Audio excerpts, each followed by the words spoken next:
ये कारवा है, ये लड़ाई एक दिन की लड़ाई नहीं है, ये कोई घटना विशेष लड़ाई नहीं है, ये कोई हादसा विशेष लड़ाई नहीं है। मैं जितने भी डीएनपी के जो हमारे नौजवान जो साथी आए हुए हैं,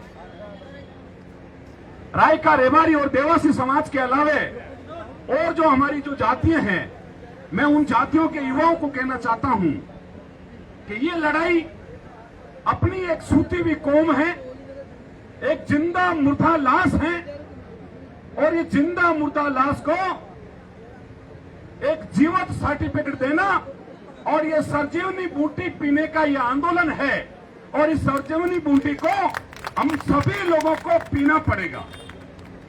78 वर्षों के बाद देखिए, जहां आपकी बस्ती है वहां आपको पट्टा नहीं मिलता है। 50 साल से आपकी बस्ती, वहां आपकी बस्ती में पीने का पानी नहीं है, आपके पास अभी तक कोई रोड नहीं है, आपकी बस्ती में आंगनवाड़ी नहीं है। आपको जब भी पुलिस प्रशासन को, जब भी महीने के आखिरी दिन होते हैं, जब प्रशासन को तारीख अपना कोटा पूरा करना होता है, टारगेट जब पूरा करना होता है, वो चुपचाप गाड़ी लेके आते हैं, आपकी बस्ती के अंदर घुसते हैं, आपके घरों से कोई छोटे मोटे छुरी पाचना हथियार, आपके लोगों को झूठे मुकदमे में डालना, 151 में पाबंद करना, हथियार का केस करना, लूट के केस में बंद करना, और आपको बेगुनाह लोगों को ये सरकारें जेल में डाल देती है। क्यों डाल देती है? कि इस देश के अंदर हमारे लिए कोई बोलने वाला नहीं है, हमारे हक की बात करने वाला कोई नहीं है, हमारा कोई धनी धोरी नहीं है। हालात ये यहां तक है कि हमारे लोगों के साथ खुलेआम शोषण हो रहा है। हालात ये तक है कि आए दिन पुलिस प्रशासन हमारे साथ लूट खसोट कर रही है, हमारे लोगों को ठोक पीट के झूठे मुकदमों में, संगीन धाराओं में हमारे लोगों को जेल में भेजा जा रहा है। तो साथियों, हमारे भी बीबी है। अभी कुछ कोई भाई भाषण दे रहा है, कोई लाल जी तो बहुत बड़े आदमी है। मैं कहना चाहता हूं कि लाल जी पढ़े लिखे हैं, इनके माता पिता ने पढ़ाया है, लाल जी सक्षम होंगे, मगर हम जो लोग इनके पीछे पीछे जो चल रहे हैं, हमारी तो यह हालात है भैया कि अभी भी हमारे को शाम पड़ते ही डेरा ढूंढना पड़ता है, रुकने के लिए शाम पड़ते ही डेरा ढूंढना पड़ता है। और कल जब मैं आया तो 4 जगह पे मैंने फोन किया, क्या रहने की व्यवस्था होगी? तो उन्होंने कहा साहब हम के बताते हैं। एक व्यक्ति को मैंने कहा आप खाने का पैसा डालो, तो उन्होंने ये कहा कि अभी घंटा भर रुको। तो साथियों, रात को 11 बजे घूमते घूमते हमारे कोई धर्मशाला में रेलवे स्टेशन के पास जाके हम लोगों ने रात्रि विश्राम किया। तो हम लोग एक मेहनत मजदूरी कर जानते हैं, हम लोग कोई ठेकेदारी का, बैलदारी का, कोई भी झाड़ू पोछे का काम भी करेंगे ना, तो हमें 1000, 500, 100 रुपए हमारे को दे सकते हैं।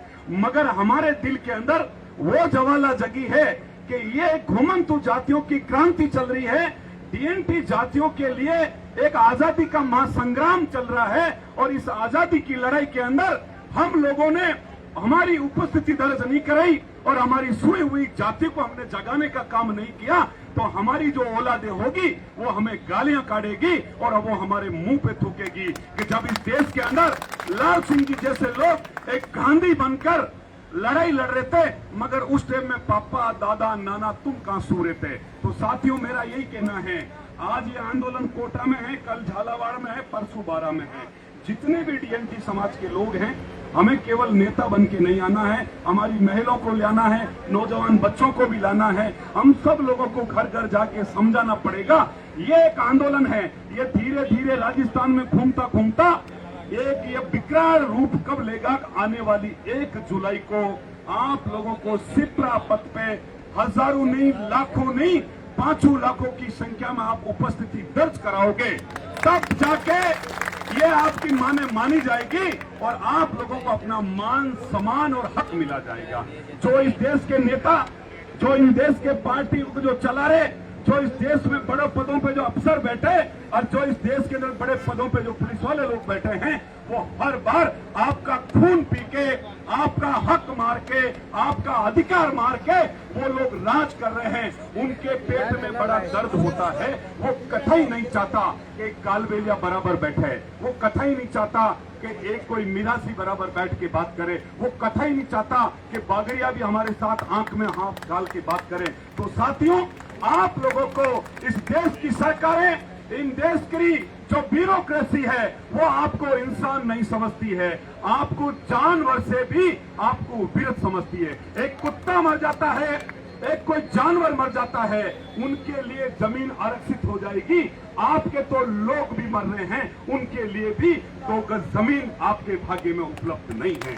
तो इस देश के अंदर जो लोग कहते हैं कि स्वतंत्र राज्य है, भारत आजाद है, मैं उनको कहना चाहता हूं कि ये काला देश हम मना रहे हैं, ये काला अध्याय मना जाएगा। ये डीएनटी समाज की लड़ाई होगा, हम लोग ये संग्राम होगा। और आप लोगों को भी केवल भारत में आपको कोई थू करे ना करे, मगर विश्व के अंदर जो बड़े स्वाभिमान के जो नेता होगा वो आप लोगों के थू करेगा कि भारत के अंदर एक ऐसी कौम भी इतना बड़ा आंदोलन किया और इतने लोगों के पर इतना बड़ा अपराध हुआ। तो साथियों, प्रत्येक गांव में, प्रत्येक ठाणी में, प्रत्येक शहर में आप लोगों को एक हिम्मत के साथ लड़ना पड़ेगा। और आपको लग रहा है कि लालजी लंबे चौड़े हैं, गोरे चट्टे हैं, रूपाले देख के इस देश में कभी राज नहीं मिलता और हक नहीं मिलता और अधिकार नहीं मिलता। अधिकार के लिए आप लोगों को लड़ना पड़ेगा। लालजी तभी मजबूत होगा कि जब आपकी सेना मजबूत होगी और पुलिस का थर थर थर थर थर उनकी छाती टूटेगी। अभी भी आप देखिए कि आज आपकी संख्या बहुत कम है तो पुलिस वाले बार बार अंगुली कर रहे, चलो चलो, और जिला अध्यक्ष को गर्मी हो रही है, अरे भाई जल्दी चलो जल्दी चलो। तो साथियों, ये जातियों को सार्वजनिक स्थानों पे, सार्वजनिक रेलवे स्टेशन पे, सार्वजनिक एयरपोर्ट पे और सार्वजनिक शौचालय के अंदर भी हमारे लोग पेशाब बाथरूम करने के लिए जाते हैं। आपके कोई वाट कपड़े वाला कहता है यहाँ क्या कर रहा है, तो हमारे लोग कहने लग जाते हैं। क्यों?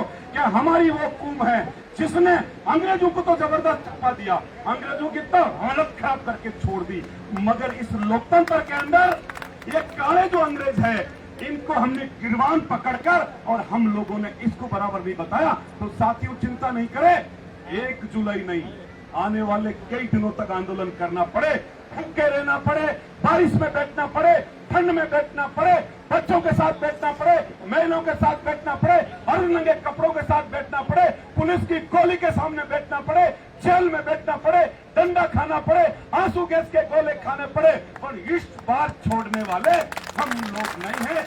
आप सभी लोगों को जो ध्यानपूर्वक जो मुझे आपने सुना, मैं आपको बहुत बहुत कोटि कोटि प्रणाम करता हूं। और मैं डीएनपी के लीडरों को भी कहना चाहता हूं, घुमंतु जातियों को भी कहना चाहता हूं और इन सरकारों को भी कहना चाहता हूं कि आपने भी 2 मुकदमे दर्ज किए, 1000 मुकदमे भी दर्ज होगा तो रतन नाथ जी लेने के लिए तैयार है, चुप बैठने वाले नहीं है। तुम्हारी डबली को हम ढंग से इस बार देखेंगे, आप चिंता नहीं करें। आप सभी लोगों को बहुत बहुत धन्यवाद, आप सभी का बहुत बहुत आभार। कल झालावाड़ आंदोलन है, झालावाड़ भी हमें आना। धन्यवाद, बहुत बहुत धन्यवाद।